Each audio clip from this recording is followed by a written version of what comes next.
Assalamualaikum warahmatullahi wabarakatuh dan selamat sejahtera. Saya Cikgu Azlinda binti Osman yang akan mengajar Tasawuf Islam tingkatan 4. Sebelum itu, pastikan setiap orang telah memuat turun buku teks digital Tasawuf tingkatan 4. Sebelum kita memulakan PDPR kita pada hari ini, cikgu akan kenalkan dulu dengan silibus Tasawuf Islam tingkatan 4. Jom kita tengok.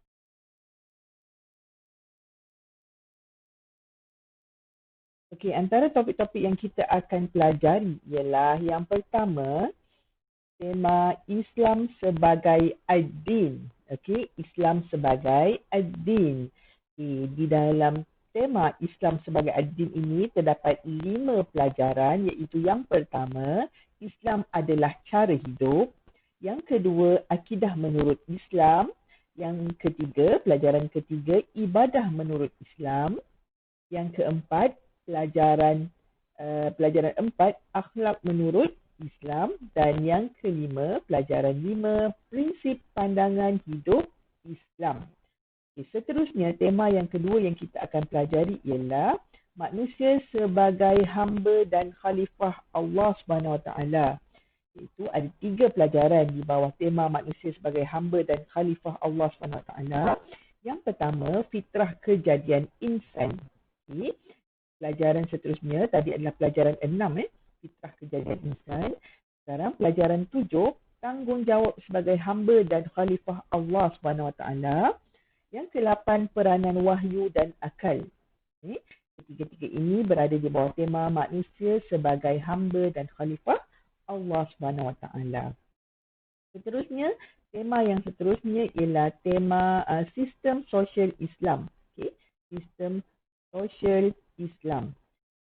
Ada 5 pelajaran yang terkandung di bawah tema sistem sosial Islam, iaitu pelajaran 9, asas sistem sosial Islam. Pelajaran 10, sistem kekeluargaan menurut Islam. Pelajaran 11, prinsip pergaulan menurut Islam. Pelajaran 12, hiburan menurut Islam. Dan pelajaran terakhir, iaitu pelajaran 13, kesenian menurut Islam. Kesemua pelajaran ini, 13 pelajaran berada di bawah 3 tema yang telah ditentukan yang akan kita pelajari sepanjang tahun ini untuk tasawuf tingkatan 4. Untuk pengetahuan semua, kita akan menjalankan PBD untuk setiap topik. Jadi kefahaman anda ataupun kemahiran anda diambil kira untuk setiap topik. Bukan dikira hujung baru ambil, tak. Setiap topik yang dipelajari akan ada pentafsiran. Seterusnya, kita akan masuk pembelajaran pada hari ini, iaitu tajuknya Islam sebagai cara hidup. Islam sebagai cara hidup. Kita masuk pelajaran yang pertama. Islam adalah cara hidup.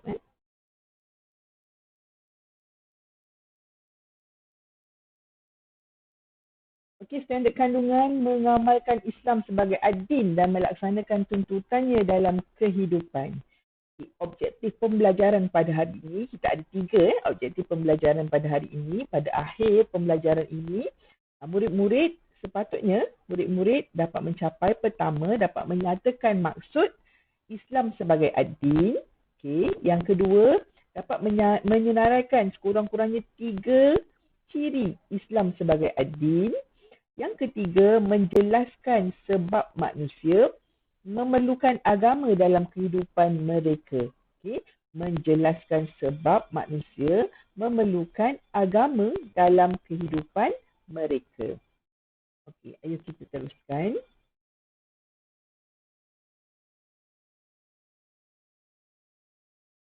Maksud Islam sebagai ad-din.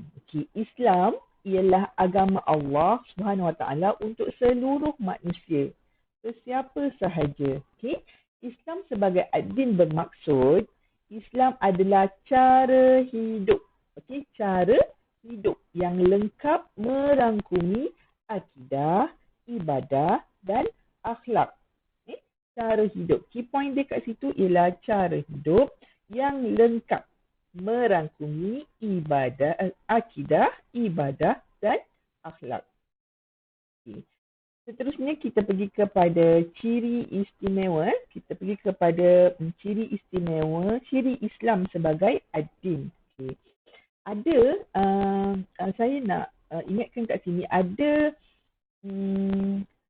perkara yang ada dalam buku teks, boleh di-refer dalam buku teks, tetapi ada poin-poin yang saya sampaikan tidak terdapat dalam buku teks. Jadi yang mana tidak ada dalam buku teks, buat catatan supaya tidak tertinggal maklumat-maklumat penting ataupun pembelajaran yang penting ini.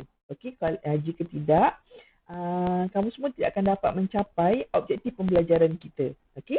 So, tadi kita dah dapat capai satu, iaitu menyatakan maksud Islam sebagai ad-din. Kita pergi yang kedua, itu menyenaraikan ciri Islam sebagai ad-din. Okay, ayo kita tengok ya. Pertama, ciri-ciri Islam sebagai ad-din. Mengapa? Apa ciri-ciri Islam sebagai ad-din? Yang pertama, ajaran Islam bersifat Rabbaniyah. Okay, tidak terdapat dalam buku teks awak. Jadi awak tulis ajarannya bersifat Rabbaniyah. Iaitu apa Rabbaniyah ni? Maksudnya ajaran ini adalah daripada Allah, bukan ciptaan manusia. Agama ini dari Allah, diturunkan melalui malaikat Jibril, okey, melalui Al-Quran dan Al-Hadis. Okey. Seterusnya, yang kedua, ajarannya bersifat syumuliyah. Syumul, sempurna. Syumuliyah, iaitu merangkumi setiap sudut kehidupan manusia, sama ada dari sudut akidah, ibadat, sosial dan politik. Okey, itu adalah syumuliyah, lengkap. Yang ketiga, ajarannya bersifat murunah. Okey, agamanya bersifat murunah. Apa itu murunah? Ia boleh berubah mengikut perubahan dan perkembangan hidup manusia. Tetapi, murunah boleh berubah, tetapi, okay, yang penting ni tetapi di atas prinsip asalnya. Okey, seterusnya setelah kita mempelajari maksud Islam sebagai ad-din, kita pergi kepada dalil. Okey, dalil Islam sebagai ad-din. Okay, Allah Subhanahu Wa Taala berfirman, A'udzubillahi minasyaitonirrajim. Inna ad-dina 'indallahil Islam. Ini artinya, sesungguhnya agama di sisi Allah ialah Islam. Surah Al-Imran ayat 19. Ini adalah dalil sesungguhnya agama di sisi Allah itu ialah Islam, bukan selain daripada Islam. Setelah dalil, kita pergi kepada yang ketiga, mengapa manusia memerlukan Islam sebagai ad-din. Okey, kita tengok muka surat yang seterusnya dalam buku teks. Okay. Mengapa manusia perlu kepada Islam sebagai cara hidup, okey, ataupun ad-din? Yang pertama, untuk memandu arah hidup manusia supaya mengikut syariat Islam. Okay. Yang kedua, cara hidup Islam ialah jalan untuk mendapat kebahagiaan di dunia dan di akhirat. Dan yang ketiga, akal manusia terbatas untuk mengetahui hakikat kebenaran sesuatu perkara. Jadi Islam akan menerangkan lebih terperinci, okey, tentang sesuatu perkara kerana akal kita sebagai manusia sangat terbatas berbanding dengan ilmu Allah yang maha luas. Okey. Yang keempat, Islam menjadi asas tata cara perhubungan manusia untuk mencapai keharmonian hidup bermasyarakat. Sekiranya tidak ada Islam, tidak ada cara hidup yang peraturan ataupun syariat yang telah ditetapkan, kehidupan manusia akan huru-hara. Okay? Tidak akan jumpa titik harmoni, titik kerjasama, keharmonian, keamanan. Sukar untuk capai di kalangan kita lah. Bila dah ada guide ni pun dah ada peraturan pun ada orang yang masih langgar. Apatah lagi kalau kita tidak ada peraturan. Itu dia. Itulah sebab kenapa manusia perlu kepada Islam sebagai cara hidup. Okay, kita pergi yang seterusnya. Muka surat yang seterusnya. Pengertian Islam, iman dan ihsan. Okay. Islam dari segi bahasa bermaksud sejahtera, selamat dan penyerahan. Manakala dari segi istilah, Islam adalah taat dan patuh kepada perintah Allah SWT, meninggalkan larangannya, beroleh kesejahteraan dan keselamatan apabila berserah kepadanya. Seterusnya, iman, pengertian iman. Semua orang boleh cakap, ada iman, aku beriman. Okay, tapi iman tu sendiri, apa pengertian iman sebenarnya? Dari segi bahasa, iman bermaksud yakin dan percaya. Sama ada benda itu nampak atau tidak nampak. Okay? Yakin dan percaya. Itulah iman dari segi bahasa. Manakala dari segi istilah, iman membawa maksud membenarkan dengan hati, berikrar dengan lisan dan beramal dengan anggota badan terhadap segala peraturan dan suruhan Allah Subhanahu wa taala. Itu adalah pengertian iman dari segi bahasa dan istilah. Manakala ihsan, dari segi bahasa bermaksud berbuat kebaikan. Berbuat ihsan. Dari segi istilah, ihsan membawa maksud kesungguhan dalam melakukan sesuatu ibadah dan pekerjaan semata-mata kerana Allah Subhanahu wa taala.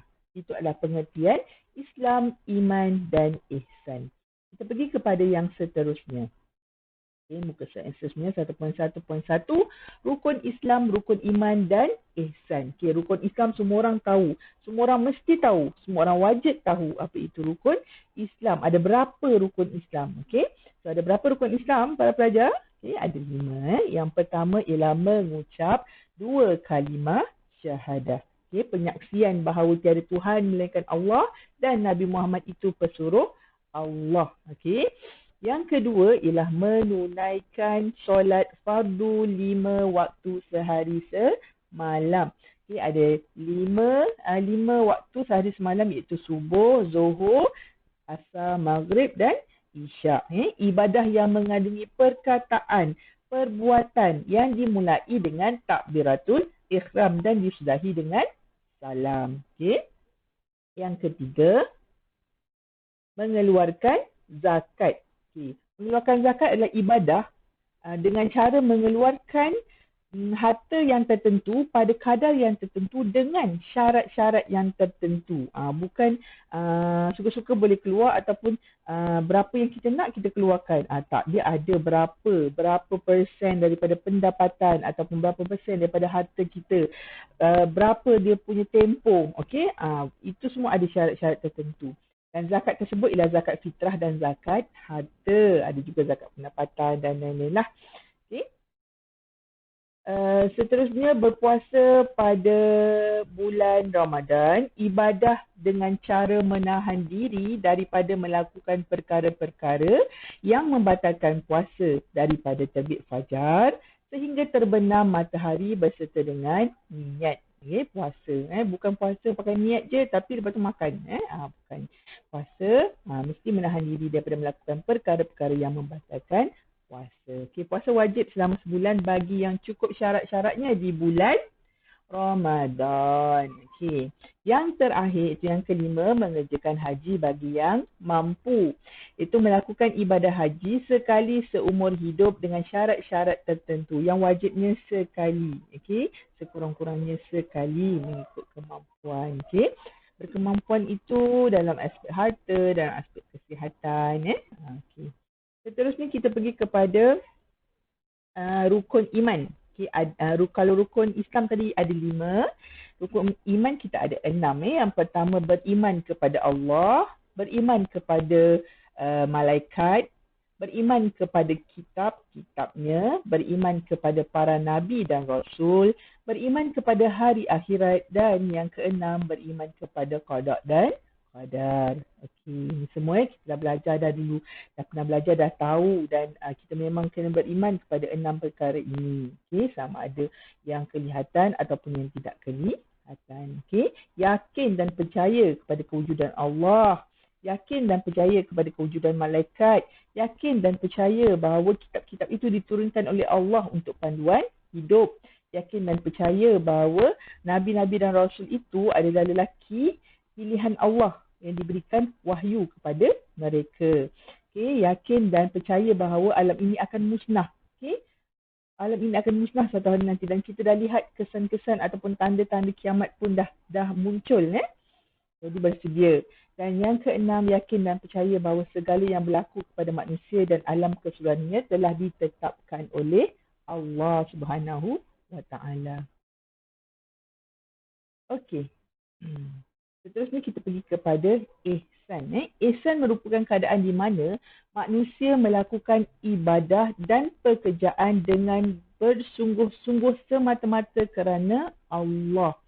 Ihsan terhasil daripada gabungan sifat ikhlas serta perasaan takut dan tunduk kepada Allah. Macam mana nak tahu sifat ikhlas itu? Buat sesuatu tanpa mengharapkan balasan. Okay, orang kata seperti semut hitam di atas batu hitam di tempat yang gelap di malam yang gelap gelita. Macam tu, macam memang tak nampak. Kita tak nampak tak semut tu dalam keadaan letak kan. Jadi macam tu lah ikhlas tu. Maksudnya kita tak harapkan balasan apa yang diberi dah. Kita lupakan apa yang kebaikan yang kita pernah lakukan. Ikhlas. Buat semata-mata kerana Allah Subhanahu wa Ta'ala. Ihsan ihsan akan mendorong manusia untuk sentiasa mempertingkatkan kualiti ibadah dan pekerjaan. Okey.